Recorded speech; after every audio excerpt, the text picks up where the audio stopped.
20절 말씀 드리겠습니다. 구약 728쪽이 되겠습니다.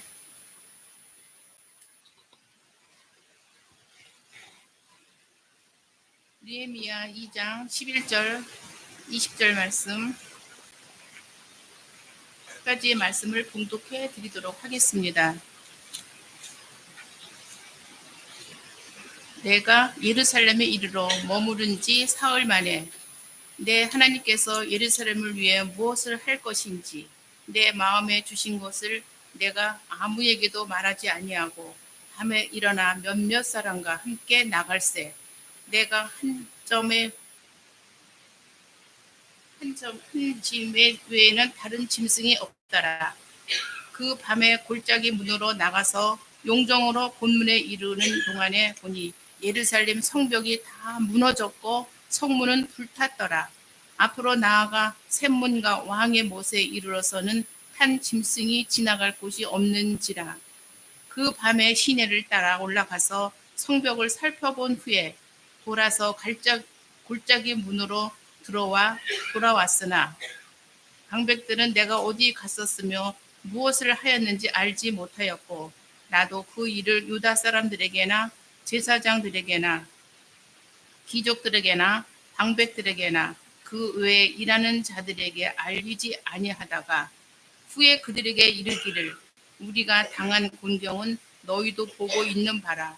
예루살렘이 황폐하고 성문이 불탔으니 자 예루살렘 성을 건축하여 다시 수치를 당하지 말자 하고 그들에게 하나님의 선한 손이 나를 도우신 일과 왕이 내게 이른 말을 전하였더니 그들의 말이 일어나 건축하자 하고 모두 힘을 내어 이 선한 일을 하려 하매 호론 사람 산발락과 종이었던 아문 사람 도비아와 아라비아 사람 게셈이 이 말을 듣고 우리를 여신여기고 우리를 비웃어 이르되 너희가 하는 일이 무엇이냐? 너희가 왕을 배반하고자 하느냐? 하기로 내가 그들에게 대답하여 이르되 하늘의 하나님이 우리를 형통하게 하시리니 그의 종들인 우리가 일어나 건축하려니와 오직 너희에게는 예루살렘에서 아무 기업도 없고 권리도 없고 기억되는 바도 없다 하였느니라. 아멘. 네, 오늘 우리 교회가 올해 추수감사주일을 맞이하게 되었습니다. 예배 가운데 지난 한 해를 돌아보시면서 하나님께서 나에게 또 우리에게 우리 가정에 베푸신 하나님의 은혜를 감사하고 찬양하고 영광을 돌려드리는 믿음의 우리 성도님들 한 분 한 분 다 되시기를 주님의 이름으로 축원합니다. 제가 신학교 3학년 때의 일이었습니다. 그러니까 연수를 보자면 1989년이 되겠습니다. 신학교 3학년 때 제 친구와 함께, 그 친구는 지금 국내에서 목회를 하다가 지금은 필리핀에서 선교 사역을 하고 있는 그런 친구 목사입니다. 그러니까 그때는 저나 그 친구나 학생이었죠. 어느 날 여름방학 때였습니다. 함께 오살리에 있는 금식기도원 아시죠? 그곳에 기도하러 가자라고 이렇게 약속을 한 일이 있습니다. 우리 성도님들 제가 농반진반으로 말씀을 드리면 아시다시피 한신대생들이 당시에 이렇게 기도원을 잘 안 가는 그런 시대였습니다. 어찌어찌 하여 함께 다녀오자 이렇게 약속이 되어서 당시로서는 갈 수 있는 방법이 여의도 순복음교회 앞에서 셔틀버스를 타고 다녀오는 길 외에는 당시로서는 방법이 딱히 없었던 시절이었습니다. 약속한 날짜가 다가왔습니다. 하루 전날이었어요. 괜시리 기도원에 가기가 귀찮은 겁니다. 번거로운 거예요.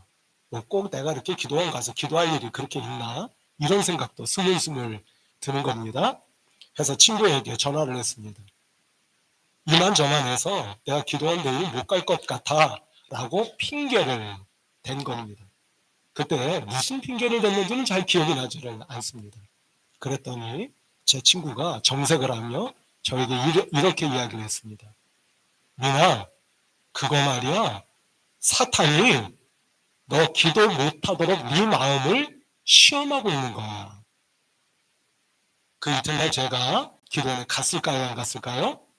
정신 바짝 차리고 기도원에 다녀오게 되었습니다. 성도 여러분, 비슷한 경험이 있지 않으십니까? 평상시에 기도 잘 안 하시다가 또는 못 하시다가 기도 좀 해볼까 하면 기도하지 못하도록 만드는 어떤 상황, 이런 것들 생기지 않으신가요?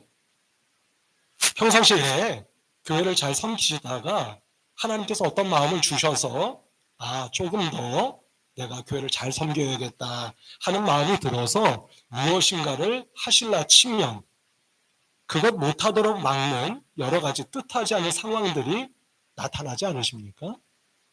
물론 우연히 생긴 상황이라고 말할 수도 있을 겁니다. 그러나 믿음의 눈으로 보면 그것이 그렇게 우연히만은 생기지 않은 그런 일일 가능성이 많이 있을 것 같다 하는 생각이 듭니다. 오늘로써 우리가 느헤미야 12장의 말씀을 무려 4주째 말씀을 함께 나누고 있습니다. 지난번에 이런 말씀을 드렸던 것 혹시 기억하십니까? 느헤미야가 예루살렘 성에 돌아와서 예루살렘 성벽, 그러니까 무너진 예루살렘의 성벽을 다시 수축하자, 중수하자, 재건하자 라고 백성들에게 선포할 수 있었던 것은 단순히 느헤미야에게 용기가 있어서만이 아니라 하나님께서 느헤미야의 마음속에 부어주신 하나님의 꿈과 비전이 있었기 때문에 가능한 일이었습니다. 라고 말씀드렸던 일이 있습니다. 성도 여러분, 하나님께서 당신의 꿈과 비전을 느헤미야의 무엇이에요? 그의 마음에 말입니다. 그러니까 성도 여러분, 우리가 하나님의 일을 또는 하나님의 역사를 이 땅에 펼쳐나가기 위해서 하나님께서는 우리의 무엇 가운데 역사하신다는 것을 알 수가 있는 겁니까? 우리의 마음 가운데 말입니다. 그래서 우리의 마음을 붙잡아 주시고 우리의 마음을 움직여 주셔서 우리를 당신의 도구로 또는 당신의 일꾼으로 삼아 주시고 사용하시는 것이다 라고 말씀드릴 수가 있겠다 하는 겁니다.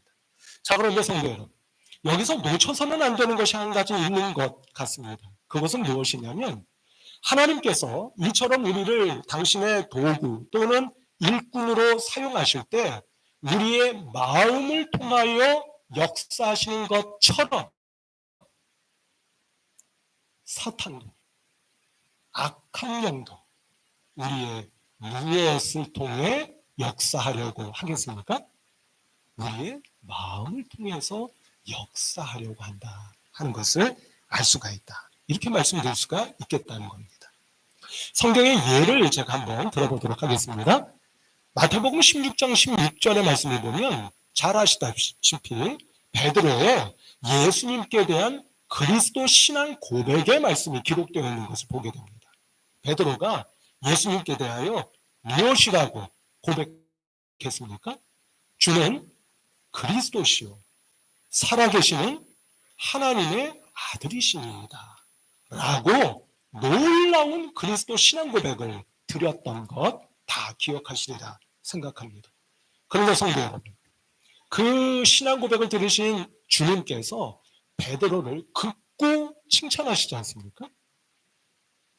그런데 여기서 우리가 유념해야 될 것 가운데 한 가지는 이 그리스도 고백이 어디서 이루어진 고백이었는지 그것이 중요하다 하는 것을 제가 한 두어 번 여러분께 말씀드렸던 적이 있어요.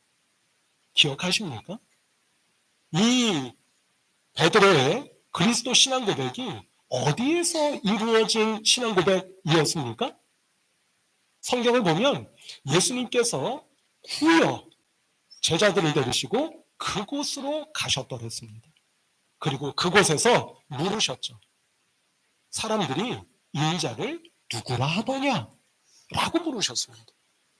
제자들이 들었던 이야기들을 말씀을 드리자 예수님께서 되묻지 않으셨습니까? 그러면 너희들은 내가 누구라고 생각하느냐? 라고 물으셨지 않습니까? 그 물음이 이루어진 곳이 어디였다고 하는 겁니다. 그게 어디였죠? 아무도 기억 안 나십니까? 바로 그것이 가이사랴 빌립보였습니다. 가이사랴 빌립보. 왜 이름이 가이사랴 빌립보라고 말씀드렸습니까? 가이사랴 무슨 뜻이죠? 카이사르. 어렸을 때 제가 배우기로는 케사르입니다. 무슨 뜻이죠? 황제입니다. 황제를 뜻하는 거예요. 그리고 빌립보라고 하는 말은 당시 그 지역의 분봉왕이었던 빌립이라고 하는 사람의 이름을 붙인 겁니다. 그래서 가이사랴 빌립보. 그 곳의 이름이 그랬던 것이에요. 그런데 성도 여러분, 이처럼 어느 지역의 이름을 붙일 때 가이사랴 또는 카이사랴, 케사르라는 이름을 붙일 수 있기 위해서는 두 가지의 조건이 필요합니다. 첫 번째는 그 도시가 커야 되겠습니까? 작아야 되겠습니까? 황제 이름이 붙었는데 크겠어요? 작겠어요? 마땅히 규모가 컸을 겁니다.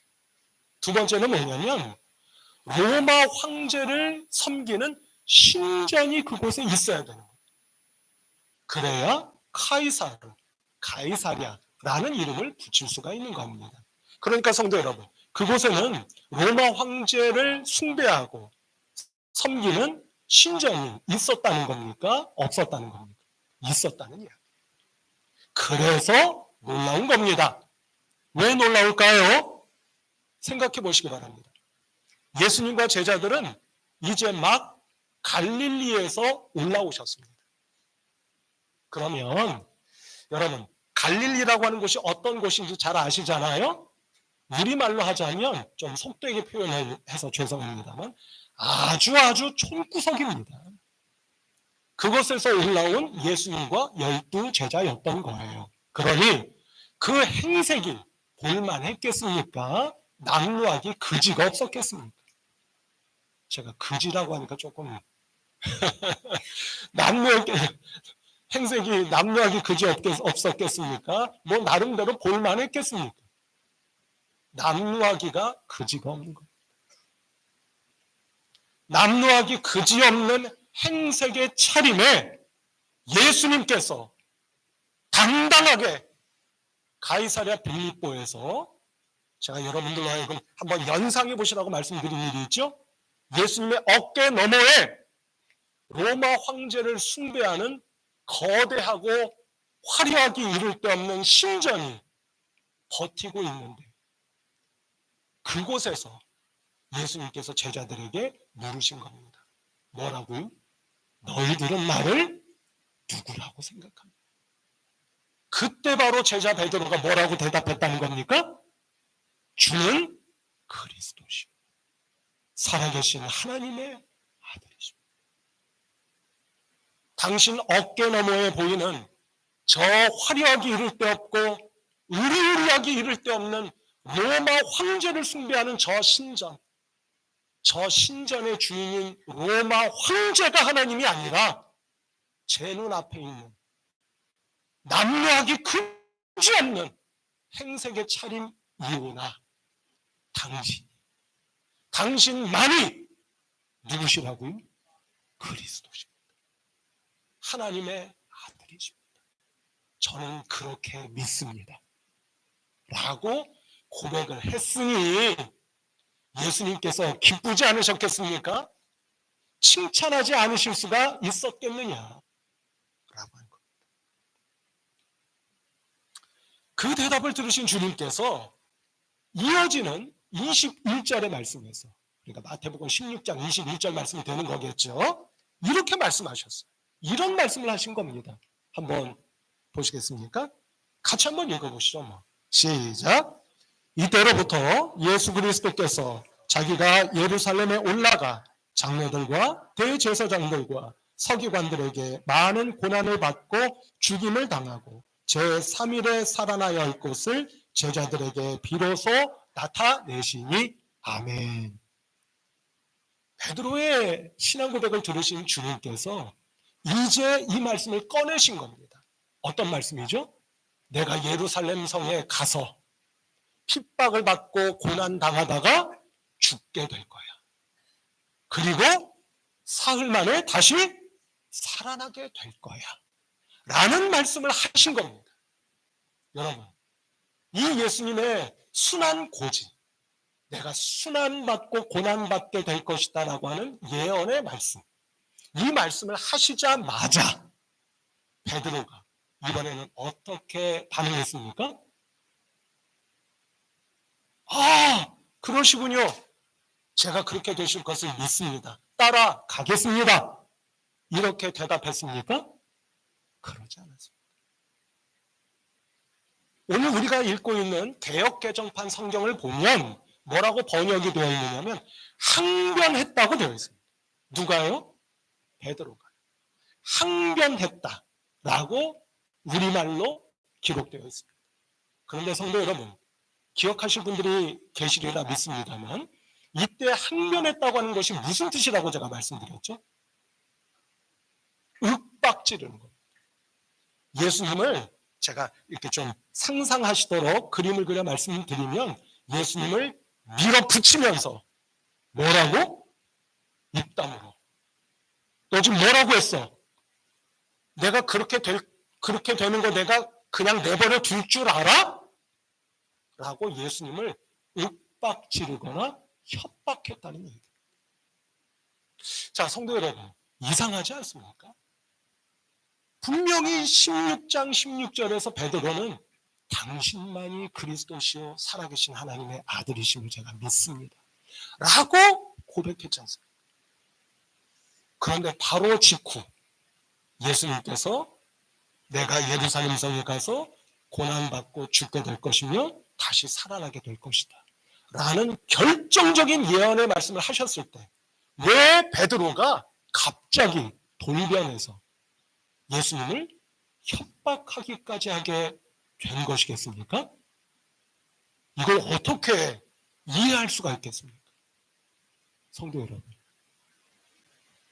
오늘 우리가 함께 나누는 말씀의 맥락으로 말씀을 드려보자면 그 찰나의 순간에 베드로의 마음에, 베드로의 뭐예요?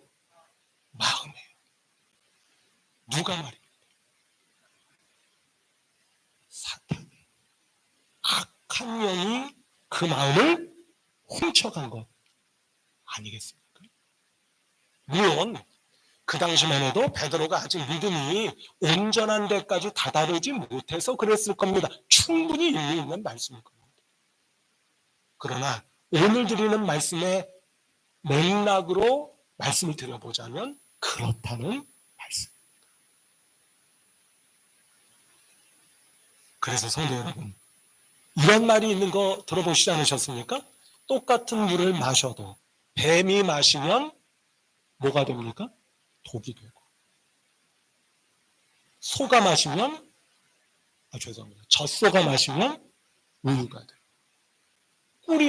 죄송합니다. 벌이 마시면 꿀이 되고, 나무가 빨아들이면 열매가 된다. 똑같은 물 아닙니까? 누가 마시느냐에 따라서 180도 달라집니다. 한 것과 마찬가지로 똑같은 우리의 마음 아닙니까? 우리의 마음을 누구에게 바쳐 드리느냐 아니면 누구에게 빼앗기느냐에 따라서 우리의 앞길이, 우리의 영이, 우리의 인생길이 180도 달라지게 됩니다. 라고 하는 것을 알게 됩니다. 하는 것입니다. 자, 성도 여러분, 이와 같은 맥락에서 오늘 본문 말씀을 한번 우리가 들여다보도록 하겠습니다. 앞서 말씀드린 것처럼 느헤미야가 하나님께서 주시는 마음을 받아서 담대하게 이스라엘 백성들, 예루살렘 성 거민들에게 선포했습니다. 자, 이제 성을 재건하여 더 이상은 수치를 당하지 말자라고 선포했습니다. 그때 이 일을 방해하는 사람들이 나타나는 것을 우리가 보게 되지 않습니까? 자, 그 말씀을 우리가 함께 확인해 보도록 하겠습니다. 오늘 본문 말씀 19절 말씀입니다. 19절 말씀 제가 한번 읽어봅니다. 호론 사람 산발랏과 종이었던 암몬 사람 도비야와 아라비아 사람 게셈이 이 말을 듣고 우리를 업신여기고 우리를 비웃어 이르되 너희가 하는 일이 무엇이냐? 너희가 왕을 배반하고자 하느냐? 하기로 아멘. 성도 여러분, 도비야와 산발랏이라고 하는 사람의 이름은 이 19절에 처음 나오는 게 아닙니다. 한번 말씀으로 확인해 보도록 할까요? 자, 같은 2장인 10절로 한번 가보도록 하십시오. 이 사람들의 이름이 게셈이라는 사람 이름을 빼고는, 아라비아 사람 게셈을 빼고는 두 사람의 이름이 이미 나와 있다는 것을 우리가 확인해 볼 수가 있습니다. 10절 한번 보겠습니다. 호론 사람 산발랏과 종이었던 암몬 사람 도비야가 이스라엘 자손을 흥황하게 하려는 사람이 왔다. 느헤미야가 왔다. 이 얘기죠. 함을 듣고 심히 근심하더라. 아멘. 그러니까 도비야와 산발랏 그리고 19절에서는 게셈이라는 사람까지 합류하여 그들이 이스라엘이 다시 일어나면 어떡하지 하는 근심했던 것을 마침내 속내를 드러내 예루살렘 성을 준수하는 것을 가로막기 시작했다. 바꿔 말하면 방해하기 시작했다 하는 말씀이 기록되어 있는 것을 보게 된다는 말씀입니다. 우리 성도 여러분 한번 생각해 보시기 바랍니다. 방해를 했대요. 가로막았답니다. 어떻게 방해하고 어떻게 가로막았겠습니까? 예루살렘 성을 다시 재건하려고 하는 이스라엘 백성들의 믿음을 낙심케 만들고 함께 협력하고자 하는 그들의 마음을 흐트러뜨리고 방해하고 가로막았다고 하는 것은 그런 뜻 아니겠습니까? 그들이 무슨 군대를 동원한 것이 아니지 않습니까? 요즘 말로 하면 경찰이나 다른 권력기관을 동원한 게 아니지 않습니까? 그렇다면 어떻게 해요? 그들의 믿음을 훼손시키고 그들의 마음을 흐트러뜨림으로 말입니다. 그러므로 성도 여러분, 앞서도 말씀을 드렸습니다. 오늘 우리 성도 여러분들은 누구에게 여러분들의 마음을 내어 드리시겠습니까? 부디 주님의 이름으로 부탁하며 권면하기는 오직 하나님께만 여러분들의 마음을 내어 드리실 수 있는 성도 여러분 모두가 되시기를 주님의 이름으로 축원합니다. 오늘은 올해 우리 교회의 추수감사 주일입니다. 지난 한 해 동안 하나님께서 베풀어 주신 나만이 알고 있는 하나님의 은혜와 사랑이 있으실 거라고 믿습니다. 그 감사의 조건을 오늘 다시 한번 꼽아보시면 하나님 제가 감사드리지 않을 수 없겠고 찬양을 올려드리지 않을 수 없겠습니다 하시면서 동시에 하나님 이 추수감사주일을 맞이하여 제가 들녘에 오국백과가 물을 익어 열매를 맺듯 저 또한 열매를 맺어야 할 터인데 그럴 수 있기 위해서 지금 제 마음과 제 영과 제 앞길을 가로막고 있는 악한 영은 대체 어떤 것입니까? 제가 알기를 원하고 깨달아 알 수 있기를 원합니다. 깨달아 알게 하시사 믿음 주시어 그 악한 영을 주님의 이름으로 물리칠 수 있는 제가 되어 기필코 열매를 꼭 맺어 하나님 당신께 그 열매를 바쳐 올려드릴 수 있는 제가 될 수 있도록 우리 모두가 될 수 있도록 우리 교회가 될 수 있도록 하나님 축복해 주시기를 원합니다. 마음으로 다짐하고 깨닫고 결단하며 순종하실 수 있는 우리 성도 여러분들 모두가 되시기를 다시 한번 우리 주님 예수 그리스도의 이름 받들어 간절히 축원합니다. 함께 기도하십시다. 하나님 아버지 은혜와 사랑을 감사합니다. 올 한 해가 시작된 것이 꼭 엊그제만 같습니다. 그런데 시간은 마치 쏜 화살처럼 흐르고 흘러 벌써 11월 첫째 주일 추수감사주일을 맞이하게 되었습니다. 하나님, 베풀어 주신 은혜를 감사합니다. 당신의 인도하심과 도우심이 아니었다면 제가, 저희들이 어찌 여기까지 올 수가 있었겠습니까? 하나님께 감사와 찬양과 영광을 올려드리며 동시에 하나님, 아직 맺지 못하고 있는 열매가 있습니다. 제 마음을 흔들고 영을 시험하여 열매 맺지 못하도록 막고 있는, 방해하고 있는 악한 영의 정체는 대체 무엇입니까? 제가 똑바로 볼 수 있기 원합니다. 그래서 믿음 주시는 대로 그 악한 영 물리칠 수 있도록 도와주시오. 하나님께서 저에게, 우리에게 바라고 원하시는 그 열매 꼭 맺도록 도와주시고 결실하여 열매를 당신께 바쳐 올려드릴 수 있는 제가, 우리 모두가 될 수 있기를 원합니다. 하나님, 하늘문을 활짝 열어 주시어 우리 모든 성도님들 한 분 한 분 한 분이 참으로 아름답고 탐스러운 당신의 믿음의 열매들이 될 수 있도록 축복하여 주시옵소서. 우리 주님 예수 그리스도의 이름으로 간절히 기도하옵나이다. 아멘.